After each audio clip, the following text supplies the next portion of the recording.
비유를 당분간 좀 오후 예배 때 할 건데요.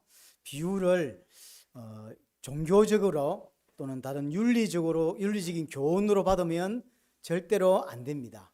비유는 말 그대로 하나님의 나라에 관한 것입니다. 그래서 천국의 비밀이라는 단어를 지난주에 설명을 했습니다. 그래서 어떤 단순한 종교적인 어떤 교훈을 주려고 한 것이 아니라 천국이 뭔지를 설명하려고 비유를 설명하고 있다는 걸 기억했으면 좋겠습니다. 오늘 두 가지인데요. 31절, 32절에 보면 겨자씨 비유입니다. 먼저 31절, 천국은 마치 사람이 자기 밭에 갖다 심은 겨자씨 하나를 같다라고 표현합니다. 이게 천국을 이렇게 설명하고 있어요. 겨자씨는 아주 작은 씨를 말하는 겁니다. 그래서 잘못 이렇게 겨자씨 보여준다고 했다가 콧김에 날아가서 못 찾는다 이런 표현을 쓰거든요. 그래서 성경 안에도 겨자씨는 가장 작은 씨를 이야기할 때, 작다는 것을 이야기할 때 대표적으로 나오는 표현이에요. 마태복음 17장 20절 보면 너희에게 겨자씨 한 알만큼의 믿음만 있어도 이 산을 저리로 옮긴다 이렇게 표현하죠. 이때 겨자씨라는 의미가 뭐죠? 작은 믿음이라는 거죠. 그러니까 아주 작은 믿음만 있어도 그럴 수 있다라는 이야기거든요. 여기도 마찬가지. 여기 지금 겨자씨라고 하는 의미는 아주 작다는 거예요. 근데 그 작은 겨자씨를 어디다 심었냐면 그것도 한 푸대가 아닙니다. 겨자씨 한 알, 잘 보이지도 않는 겨자씨 한 알을 밭에다 심은 거예요. 자, 그럼 어떻게 될까요? 심은 자도 못 찾습니다. 내가 오늘 가서 겨자씨 한 알을 심었다고요? 그럼 돌아서서 찾으려니까 찾을 수 있어요? 찾을 수 없는 거예요. 해운대 그 백사장에 바늘을 내가 하나 심었는데 심고 돌아서고 바로 찾으면 찾을 수 있냐? 못 찾아요. 그 이야기를 하고 있는 거예요. 그러니까 작은 아주 눈에도 잘 안 띄는 그 겨자씨를 하나를 한 봉지도 아니고 하나를 밭에 심었는데 심은 자도 찾을 수 없을 만큼 작은 거다. 뭐가요? 천국이 마치 그렇다는 거예요. 뭘 이야기하고 있는 거냐면 천국은 이 땅에서 잘 드러나지 않는다. 천국의 은닉성을 이야기하는 거예요. 복음의 은닉성, 천국의 은닉성, 하나님의 나라의 은닉성을 이야기하고 있는 것입니다. 누가복음 17장 20절 21절을 보면 그래서 하나님의 나라는 볼 수 있게 임하는 것이 아니다라고 이야기해요. 그게 천국의 비밀입니다. 이게 천국의 비밀이에요. 하나님의 나라는 사람들의 눈으로 볼 수 없다. 잘 드러나지 않아요. 분명히 천국이 임했는데 사람들은 확인하기가 힘들어요. 찾기가 힘들다는 거죠. 그래서 하나님이 계시해 주지 않으면 알아들을 수 없는 게 천국의 비밀이에요. 그럼 하나님 나라의 실체 뭘 설명하려고 하는 거냐? 하나님의 나라의 실체는 뭐냐? 예수 그리스도죠. 그래서 예수 그리스도가 이 땅에 오신 것을 보고 뭐라고 표현하냐면 하나님의 나라가 왔다라고 표현하는 거예요. 그래서 하나님의 나라, 천국의 비밀, 천국의 핵심은 뭐냐면 실체는 뭐냐면 예수 그리스도예요. 사람들이 하나님께서 예수 그리스도, 정확히 말하면 메시아죠. 그리스도를 이 땅에 보내셨는데 그 예수를 메시아로 인정하기 힘들다는 거예요. 그럼 누가 예수를 믿을 수 있냐면 예수님을 메시아로 인정할 수 있냐면 하나님이 계시해 주셔야만 믿을 수 있는 거예요. 복음이 그런 겁니다. 지금 천국이 그렇다는 거죠. 복음이 그렇습니다. 누가 예수를 믿을 수 있냐? 부모로부터 조상들로부터 예수 믿는 가문에 태어나면 예수 믿을 수 있냐? 그렇지 않다. 누가 믿을 수 있냐면 하나님이 계시해 주셔야만 예수를 그리스도로 믿을 수 있다라고 하는 거예요. 그래서 하나님이 계시해 주지 않으면 절대로 천국을 이해할 수 없고 예수님을 믿을 수 없는 거예요. 예수님이 메시아로 분명히 오셨는데 오신 그 모습은 메시아로 인정하기 힘든 모습이에요. 일단 유대인들이 생각하는 메시아의 모습은 뭐냐면 왕궁에 올 거라고 생각했어요. 왜냐하면 왕이니까. 왕궁에 와야 되는데 말 구유에 태어났죠. 이런 게 이해가 안 되는 거예요. 이사야 53장 2절에 보면 메시아는 헌무할 것이 없다라고 되어 있어요. 헌무할 것이 없다. 그래서 그 앞에 성경은 뭐냐면 연한 순 같다. 사람이 비실비실했는가 봐요. 예수님이 입이 누름에 이렇게 자빠지고 그 사람들이 좋아할 만한 조건을 하나도 안 갖고 있는 거예요. 우리가 생각할 때 메시아는 왕이시고 메시아는 하나님이시기 때문에 따를 수밖에 없는 어떤 조건을 갖춰야 되는데 태어날 때부터 말구유에 또 생긴 건 이사야 53장을 빌자면 기생오래비처럼 생겨서 아무 힘도 없고 사람들이 흠모할 만한, 아마 그 동네에 여자들은 육신적으로 예수님을 좋아할 사람이 아무도 없는 거예요. 핸섬하지도 않고 덩치가 있는 것도 아니고, 왜냐하면 연한 순 같대요. 이게 밀어버리면 처박혀가지고 코피 흘리면서 집에 가고, 이런 찌질이를 누가 좋아하겠냔 말이에요. 예수님의 모습이 딱 그 모습이에요. 거기다 어디에 사냐면 이 에루살렘에 살아야 되는데 갈릴리예요.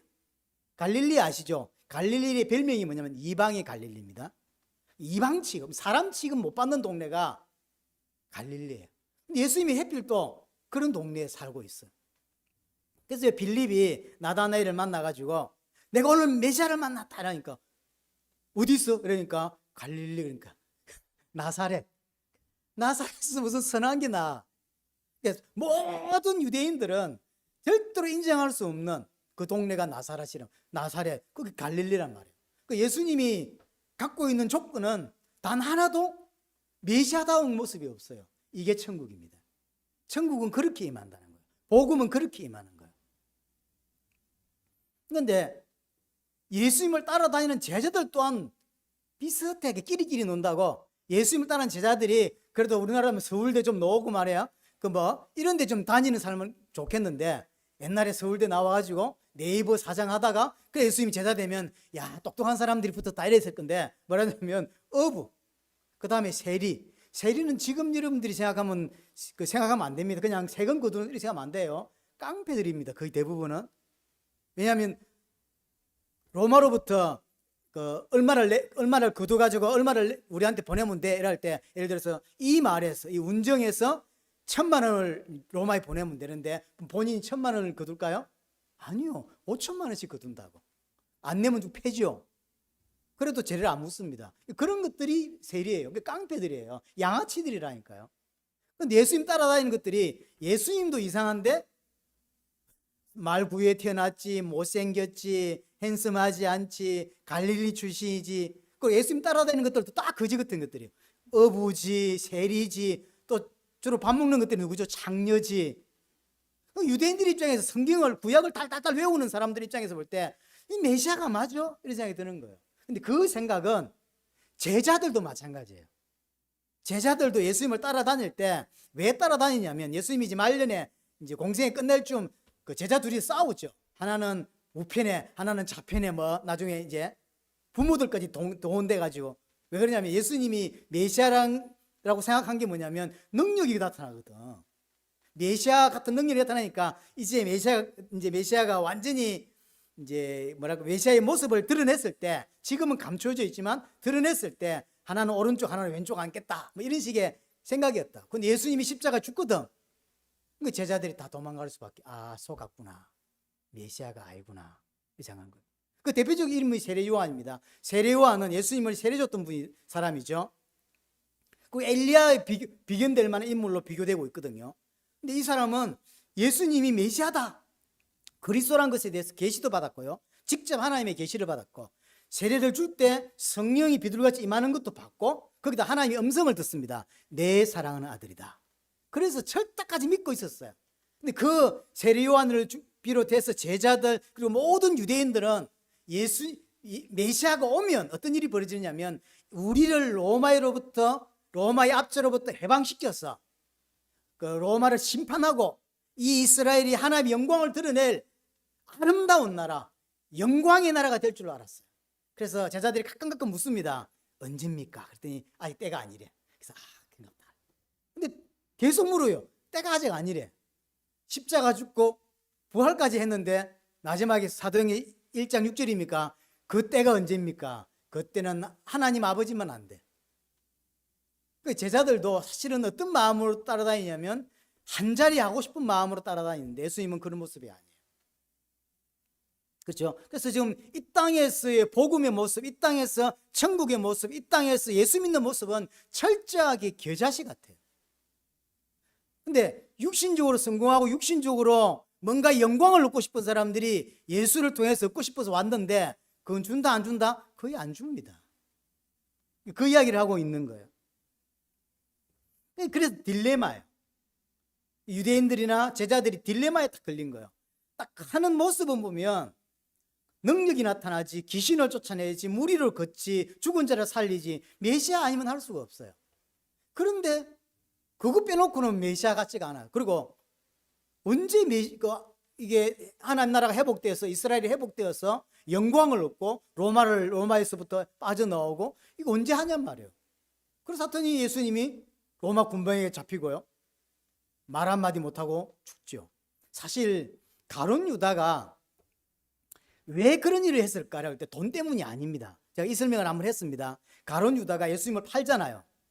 은 30인가에 팔았는데 그게 진짜 돈이 궁해서 그랬을까요? 아니면 나중에 가룟 유다는 그 돈을 필요 없다고 던지고 갑니다. 왜 그랬냐면 지금 예수님이 자기의 본 모습을 드러내지 않고 있다고 생각한 거죠. 로마를 쳐부수고 우리를 그 로마에서 압제해서 건져내실 그 메시아로 생각하고 있는데 아무 행동을 안 취하신다고. 그러면 로마 군인들이 와서 예수님을 결박했을 때 이때 짠! 이렇게 능력을 탁 베푸면서 하늘에 막 이렇게 기적을 베푸면서 메시아로서 등장할 줄 알았어요.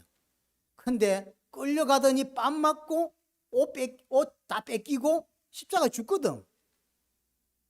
근데 사실 가룟 유다는 예수님의 본 모습, 메시아라고 하는 그 모습을 드러내게 하려고 액션을 좀 취했을 뿐이에요.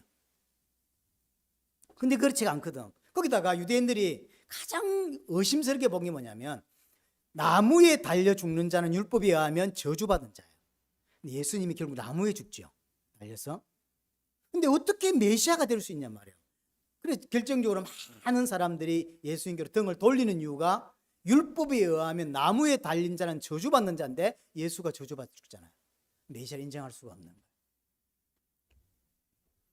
그게 지금 유대인들이 갖고 있는 기본 생각이에요. 로마의 압제로부터 해방시켜주고 우리 이스라엘을 전 세계의 영광스러운 나라로 만들어 줄 줄로 알았던 거죠. 그렇게 하지 않거든. 그래서 오늘 예수님의 모습도 마찬가지. 예수님 모습도 마치 밭에 심겨진 하늘의 계자씨처럼 임한 거예요. 그게 천국입니다. 그래서 예수를 믿으면 이 땅에서 영광을 누릴 거라고 제자들도 그랬고 유대인들도 그렇게 생각했다. 하지만 예수님은 그렇게 하지 않죠. 실제로는 반대입니다. 그게 천국의 은닉성, 그게 복음의 은닉성, 그게 구원의 은닉성이에요. 오늘 계자시에서 보여주는 건 핵심은 이 부분입니다. 우리가 생각할 때 예수를 통하여 영광을 얻고 예수를 통하여 부자가 되고 예수를 통하여 육신의 필요를 채운다고 세울 수 있지 않겠냐라고 생각한 건 유대인들이 갖고 있는 개념이에요. 그건 이 땅에서 성경에 설명하는 복음의 개념이 아닙니다. 그래서 예수 믿으면 육신의 복을 받는다라고 이야기하는 교회는 거짓 복음을 전하고 있는 거예요. 그런데 오늘 32절 보세요.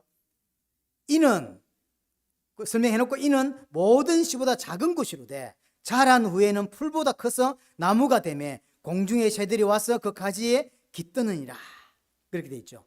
우리는 일단 이 계자씨가 어떤 건지 잘 몰라요.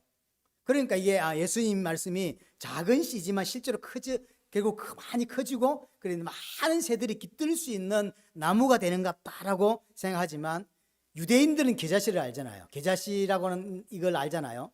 근데 실제로 이만큼 커지냐, 계자씨가 새들이 모일 만큼 그러냐? 그렇지 않아요. 많이 커봐야 1.8m?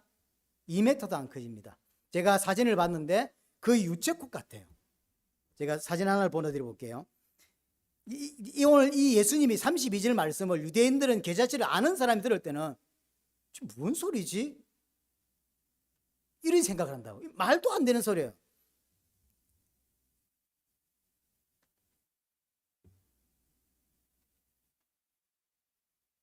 자, 이제 날아갑니다. 네, 날아갔습니다. 이제 이거 보세요. 사진 한번 보세요. 이게 제가 볼 땐 한국에서 본 거 유채꽃하고 좀 비슷한 것 같아요. 사람 이미지를 찾다 보니까 이 사람 나온 이 사람은 제 아닙니다. 찍으시면 되고요. 이게 지금 나무처럼 보입니까? 나무 아니에요. 예수님은 나무라고 표현했어요. 새들이 깃들 수 있는. 이 사진을 보기 전까지 우리의 개념은 뭐냐면 작은 겨자씨가 이게 점점 커져서 나무가 되고 많은 새들이 깃드는 이런 모습을 하고 있죠. 근데 이 모습을, 이것을 알고 있는 유대인 입장에서 이게 설명을 들어보세요. 뭔 소리지?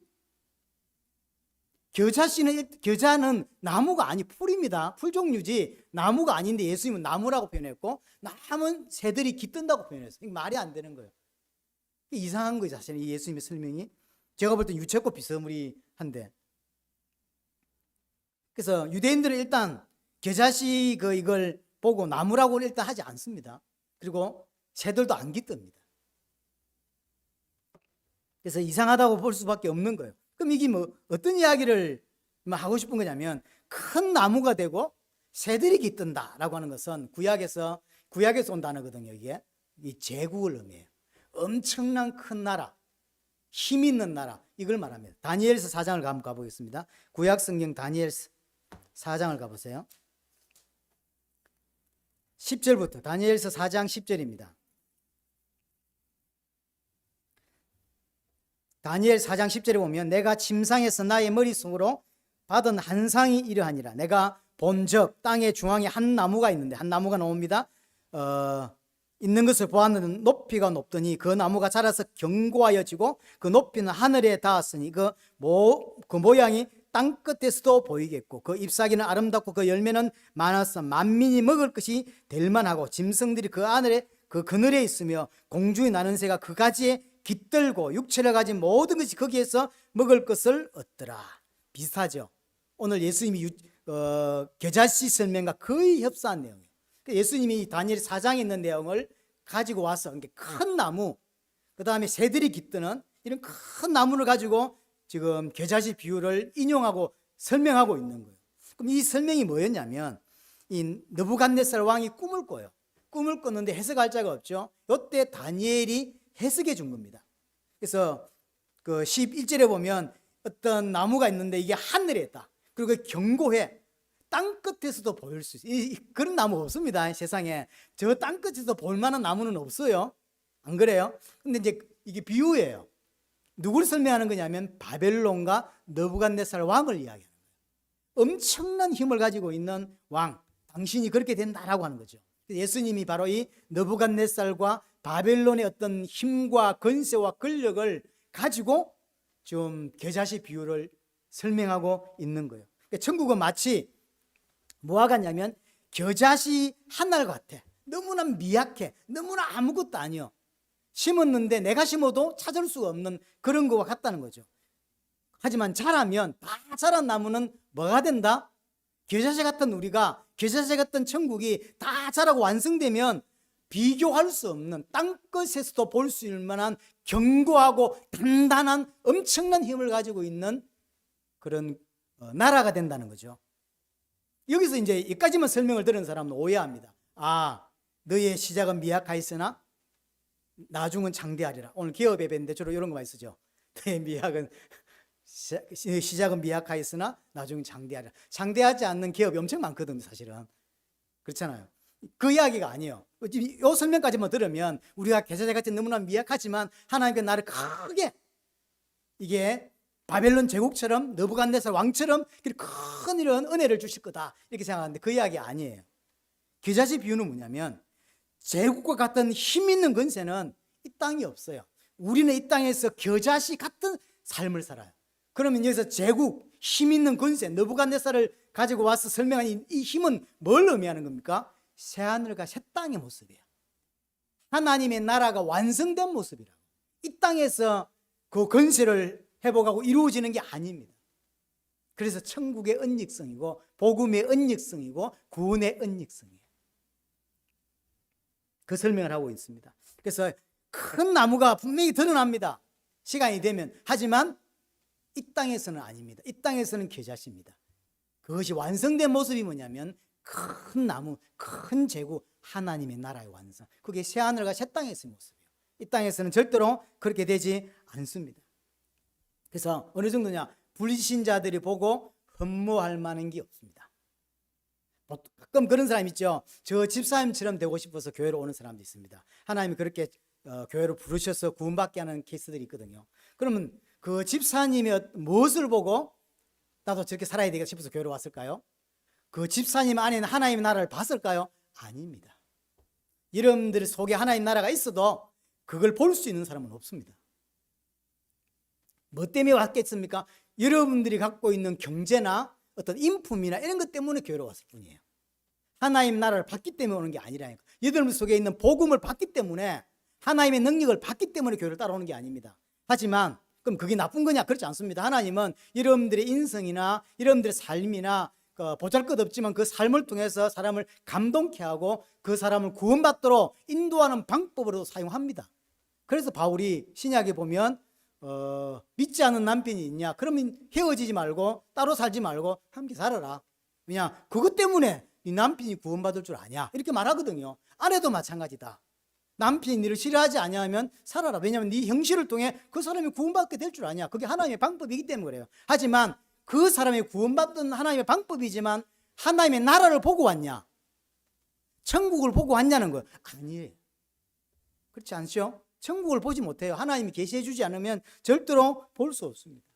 여러분 착각하지 말아야 될 게, 내가 예수를 똑바로 믿고 성경을 똑바로 이해하면 나를 통해 하나님의 영광이 분명히 드러날 건데, 그것이 일반 불신자에게 드러나냐? 안 드러난다는 거예요. 어렵습니다. 그거는 어렵습니다. 그게 천국의 언약성이에요. 천국의 언약성. 그러니까 내가 똑바로 살면 많은 사람 나의 삶을 보고 구원받을 거다라고 하는데 그렇지 않습니다. 그거는 다른 걸 통해 하나님이 하시는 것이지, 실제로 나의 완성된 어떤 인품, 성품, 그리스도를 닮은 성품을 보고 구원받냐? 그렇지는 않다는 거예요. 그래서 내 안에 들어온 천국이 다른 사람들의 천국으로 보일 수 있냐? 보일 수 없습니다. 그 이야기를 하는 거죠. 그래서 하나님 나라를 보지 못한 자들은 도리어 업신여기는 일이 일어나고 조롱하지, 배우려고 하지 않습니다. 그래서 예수님 또한 만왕의 왕이시고 창조주 하나님이시지만 이 땅에 철저하게 계자시의 모습으로 이 땅에 오셨어요. 너무나 말구유에 태어나고 너무나 허무할 것 없고 기생 오래비처럼 그렇게 생겼을 가능성이 큰 거예요.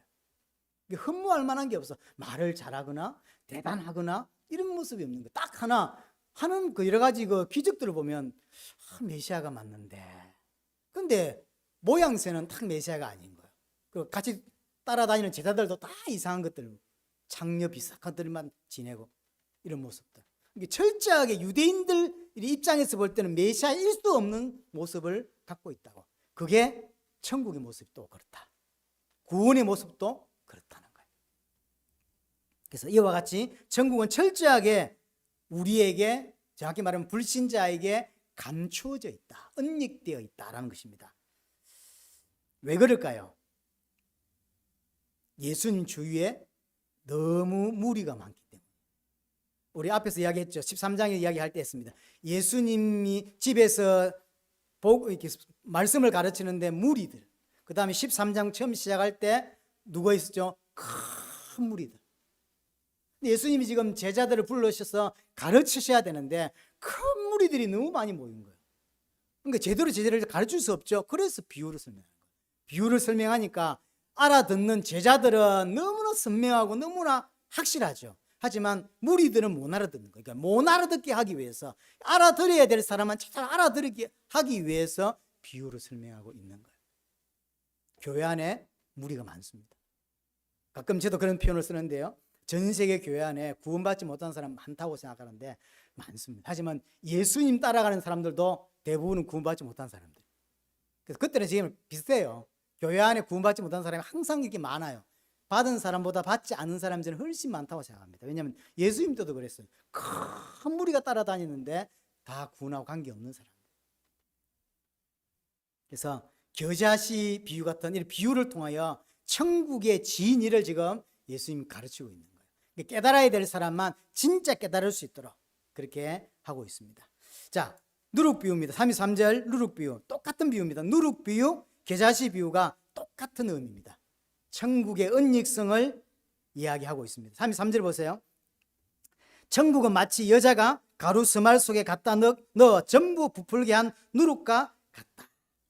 천국은 마치 여자가 전체가 부풀 때까지, 그 반죽이 전체가 부풀 때까지 가루 스말 속에 숨겨놓은 누룩과 같다라고 하는 거죠. 이 가루는 밀가루입니다.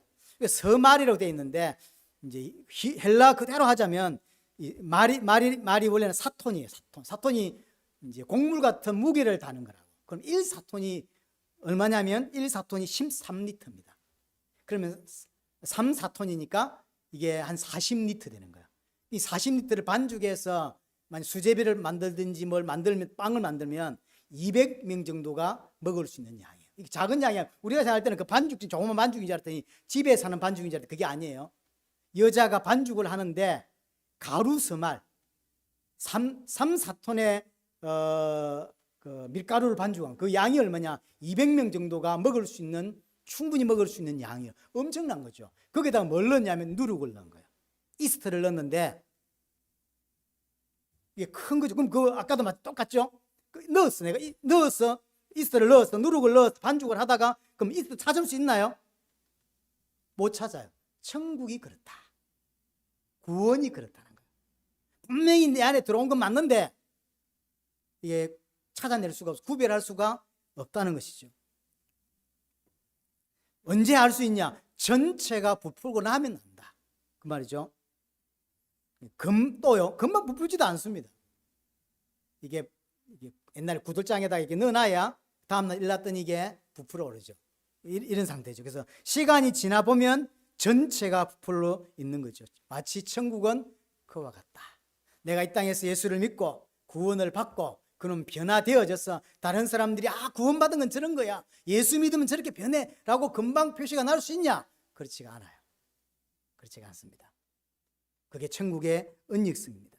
그래서 누룩 비유, 계자새 비유는 결국은 같은 것을 이야기하는 것입니다. 천국은 잘 드러나지 않습니다. 그래서 불신자들이 볼 때 천국을 가진 자를 부러워할 만한 모습이, 흠모할 만한 모습이 별로 없다. 이렇게 보는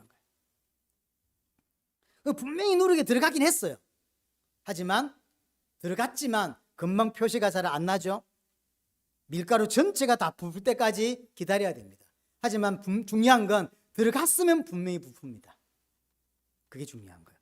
금방 변하지도 않고 금방 이렇게 달라지지도 않는데 분명히 이스트가 들어갔으면 소량이라도 들어가기만 하면 엄청난 양의 밀가루 반죽을 다 부풀게 한다는 거죠. 전체가 부풀 때까지 숨겨져 있다. 그럼 전체가 다 부풀다는 건 뭡니까?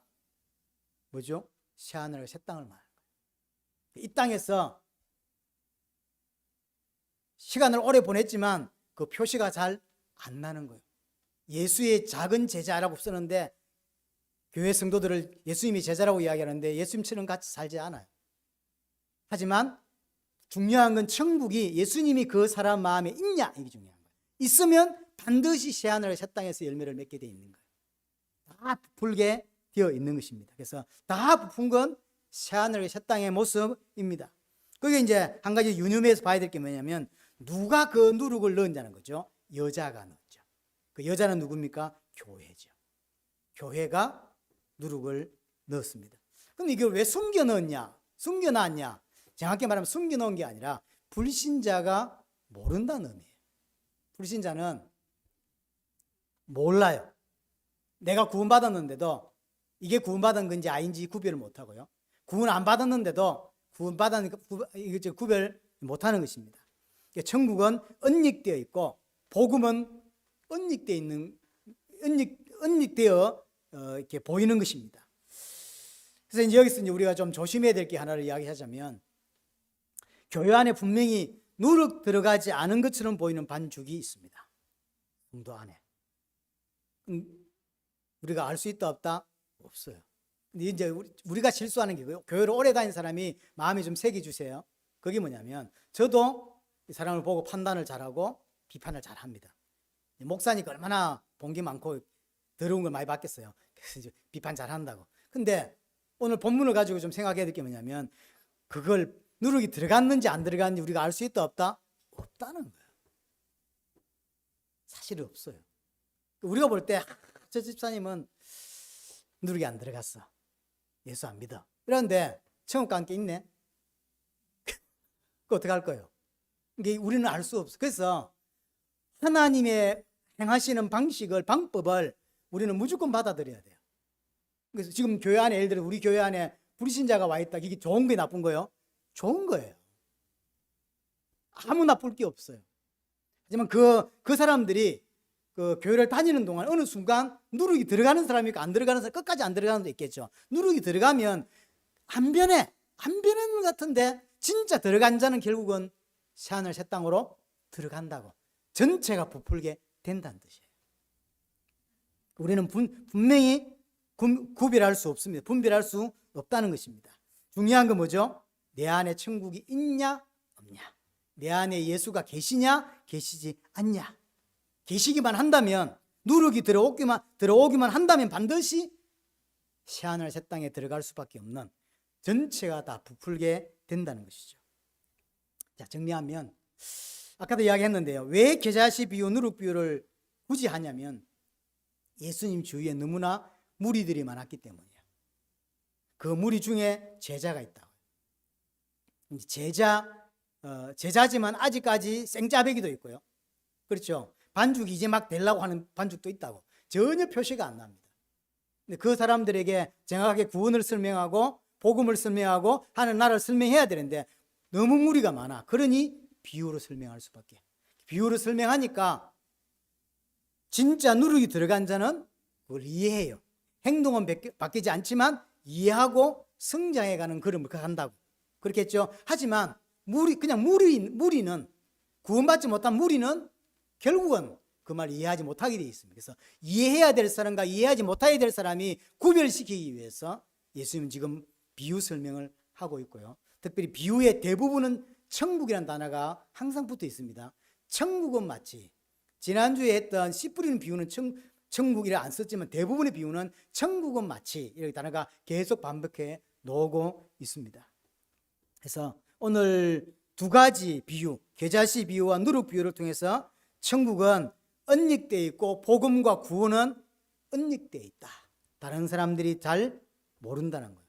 그런데 반대로 예수를 통해 육신적인 축복을 받으려고 하는 것은 복음을 잘못 이해한 것이고, 그렇게 설교하는 것은 거짓 복음을 전하고 있는 사실을 기억해야 됩니다. 왜냐? 하나님의 나라는 그런 식으로 임하지 않습니다. 눈에 보이지 않습니다. 분명히 내 안에 들어왔지만 밤을 새서 그 다음날 이게 방에 그 이불 덮어놓은 걸 보니까 나중에 보니까 그게 부풀어져 있는 거죠. 이 땅에서는 잘 모를 수 있습니다. 하지만 진짜 누룩이 들어간 사람, 진짜 예수가 그 마음속에 자리 잡고 있는 사람은 반드시 변할 것이고 하나님의 나라의 완성으로 새하늘 새 땅에 들어가게 되는 것입니다. 이 복음이 오늘도 조금 더 이해되고 또 하나님의 말씀이 이해되는 은혜가 있기를 바랍니다.